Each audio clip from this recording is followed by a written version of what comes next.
Sendo assim, né, a lei moral, então, ela surge em face da consciência como universal diante do singular.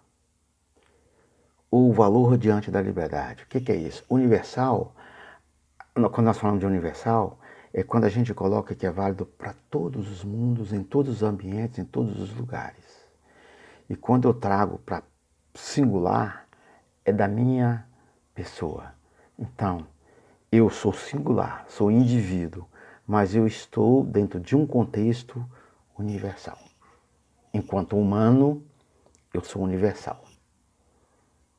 Enquanto indivíduo, eu tenho uma particularidade. Eu tenho um jeito de ser, um jeito de falar, um jeito de comportar.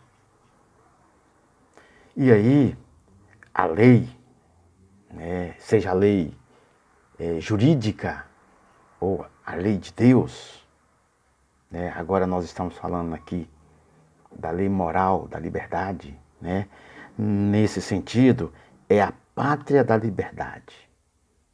E as leis humanas aurem seu sentido e razão de ser quando relacionadas com a fonte suprema.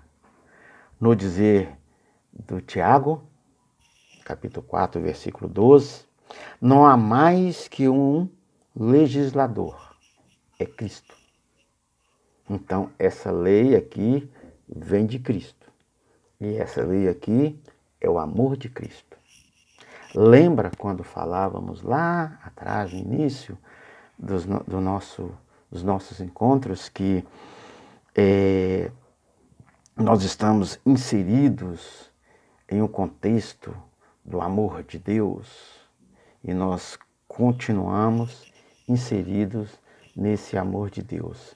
Que nós falávamos de Jesus de Nazaré, o que faz a experiência humana.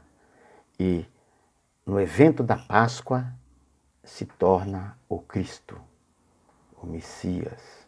Não é que se torna, ele já é da nossa compreensão, de entender essa dimensão do Espírito de Deus. E aqui, Tiago vai justamente dizer, não há mais que um legislador, Cristo.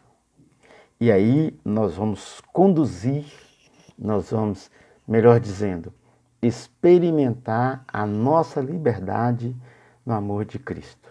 Então, para realizar-se, o homem e a mulher têm necessidade do bem.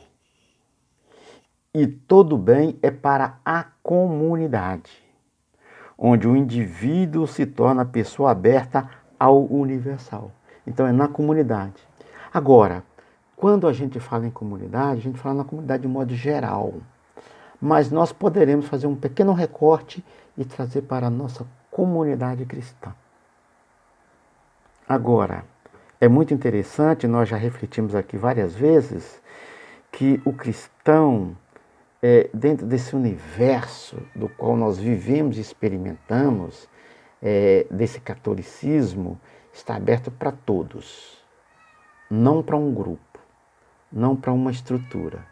A nossa preocupação vai além da nossa própria capacidade de ser, isto é, abre-se para a humanidade. Também é o mais íntimo da consciência, né, uma imediata relação com o bem, que se manifesta a lei natural. É a forma primeira da moralidade. Por isso, fundamento necessário de toda a comunidade humana. Por isso que a lei, né, do Novo Testamento é o próprio Cristo. Tá certo? Então, por isso, para realizar-se como homem, como mulher, como eu estou repetindo, tem necessidade do bem. Tá certo? Então, nesta lei, no Novo Testamento, que é o próprio Cristo, nele estão contidas as exigências divinas. A lei divina, pois ele revela o reino de Deus, o próprio Jesus. Então, a lei não é mais a letra que mata, mas o amor de Deus e do próximo. Eis porque o cristão não está mais sob a lei. Agora ele possui uma lei, a do amor. Então nós não estamos abaixo da lei. Nós estamos agora vinculados à lei do amor, que é o próprio Deus, que é o próprio Jesus Cristo. E aí, o nosso texto vai chamar a nossa atenção, aqui o cônego José Adriano vai chamar a nossa atenção, mas baseado, é óbvio, nos evangelhos, né, que nós temos que estar abertos ao diálogo. Então aqui entra o aspecto dialogal da nossa experiência de fé. O aspecto dialogal responsável pela coesão da vida comunitária. Repousa na unidade vital da lei e da consciência do valor moral, dessa coesão, dessa junção, dessa harmonia. Somos, cada um de nós, eu tenho aqui 10 dedos, cada um diferente do outro. Esse é igual a esse? Não, são parecidos. Não. Em casa, na minha casa, por exemplo, nós somos 10 filhos, cada um diferente do outro, vindo da mesma mãe, do mesmo pai, mas formamos uma comunidade. Assim é na nossa comunidade participativa dentro desse universo que é a igreja. Então, como nós já citamos aqui, né, o teólogo Teilhard de Chardin, né, quando ele disse que uma presença jamais é muda, porque nós temos que dialogar com o outro. Tá certo? Nós estamos dentro dessa preocupação de ser em comum, de termos essa compreensão do comum, da comunidade, da comum união, comunhão. Que é o que fazemos em torno da celebração, em torno do altar. Então, meus amigos e minhas amigas, a comunicação das consciências é o plano específico da moralidade. É por ela que o ser humano, afirmando-se como pessoa, abre-se para o outro. Comunica-se com ele no consentimento a um bem maior, cujo bem se torna a norma para a realização humana. A regra de ouro, o amor. Amai a Deus sobre todas as coisas e ao próximo como a ti mesmo. Então, como criação especificamente humana, a comunidade só é realmente viva quando a consciência de seus membros se encontra num bem comum, que interiorizado, é óbvio, em cada um, permite a todos a vitória sobre o egoísmo e sobre a agressividade.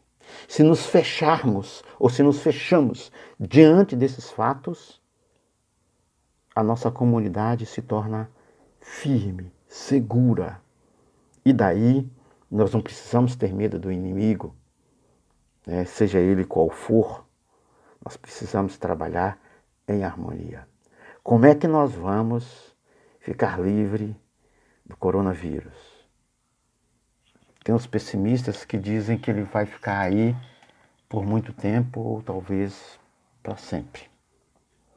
Mas, se agirmos dentro dos conformes, das orientações, das unidades de saúde, dos especialistas em saúde, né, nós vamos conseguir amenizar a situação e ter uma vida boa. Agora, se começarmos a não fazer essa experiência de uma consciência comunitária, fica tudo muito difícil. Fica tudo muito difícil. E sozinho, a caminhada é dura. Eu vou abrir um parênteses aqui de uma reflexão teológica e vocês podem continuar, ou nós poderemos continuar essa reflexão teológica em outros momentos, ou nesse nosso ambiente aqui, ou no ambiente com o Padre Luiz, com outros teólogos da nossa convivência. É que Jesus, ele fez questão de escolher um grupo, de fazer parte de um grupo, de fazer parte de uma comunidade para manifestar-se e apresentar o reino de Deus. Poderia ter feito isso sozinho? Por que ele escolheu? Porque ele convidou, ele não obrigou. Ele convidou o passado, convida e convidará. Então cabe a cada um de nós, dentro dessa nossa consciência, entender o que de fato Jesus quer nos apresentar. E aí, vamos entender que um só caminho permanece aberto. E é o único seguro, o da solidariedade universal entre as pessoas, entre os seres humanos. O da generosidade entre as nações. O caminho da paz. Se a gente começa a brigar um com o outro, as coisas não andam. Não andam. Né? Só ele, essa unidade, esse caminho seguro, poderá edificar face à civilização do egoísmo, que está aí e que prospera. E que, aliás, quer prosperar. Então, a civilização do outro, ou a civilização da solidariedade benéfica. Eu vou servir a mim mesmo, ou eu vou servir a minha comunidade. Né? No dizer do padre Lebré, ou ainda a civilização do amor, no dizer do Papa Paulo VI. Então, civilização da solidariedade benéfica, padre Lebré. A civilização do amor, o Papa Paulo VI. Quanto ao cristão, a nós, nenhuma hesitação lhe é permitida, porque a carta de seu testemunho entre os homens foi definitivamente traçada pelo apóstolo. Então, ele já deixou aí aberto o caminho para nós. Aqui nós estamos falando de Paulo, né? Nem grego, carta de Paulo aos Colossenses, nem grego, nem judeu, nem escravo, nem livre, mas o Cristo, tudo em todos. Mas o Cristo, tudo em todos. Por isso que o agir cristão, a orientação que os nossos pastores, bispos, o arcebispo, nos dão nesse momento, essa chamada de consciência, é dessa nossa participação em nossa comunidade. A gente reclama? É do ser humano reclamar, porque nós somos pessoas, não somos máquinas. Mas é também da pessoa entender o que está aí para que eu possa contribuir. Alguns mais, alguns menos. Agora, eu não posso esquecer, de ajudar a mim mesmo nesse processo de conversão.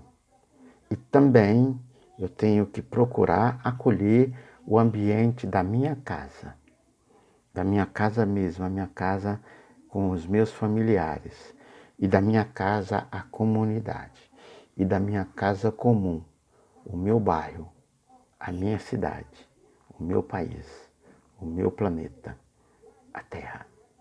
E nesse sentido, então, a gente vai parando por aqui, com essas nossas reflexões com relação à comunidade, com relação toda essa reflexão de ética e teologia no cristianismo, e depois nós vamos refletir no próximo encontro sobre bioética e o agir cristão. Aí nós vamos falar um pouco da vida de modo geral, mas aqui nós temos que entender essa questão da consciência, da alteridade, do outro. Eu sou o outro para o outro, e o outro é o meu companheiro e a minha condição de vivência. E a nossa estrutura de irmãos se passa por aqui, tá? Então, desejo um bom estudo para vocês e depois nós entramos no nosso diálogo, tá? Podem elaborar aí suas perguntas, suas reflexões, para que possamos ter uma boa conversa. Fiquem com Deus, todos vocês, tá? E até o próximo encontro.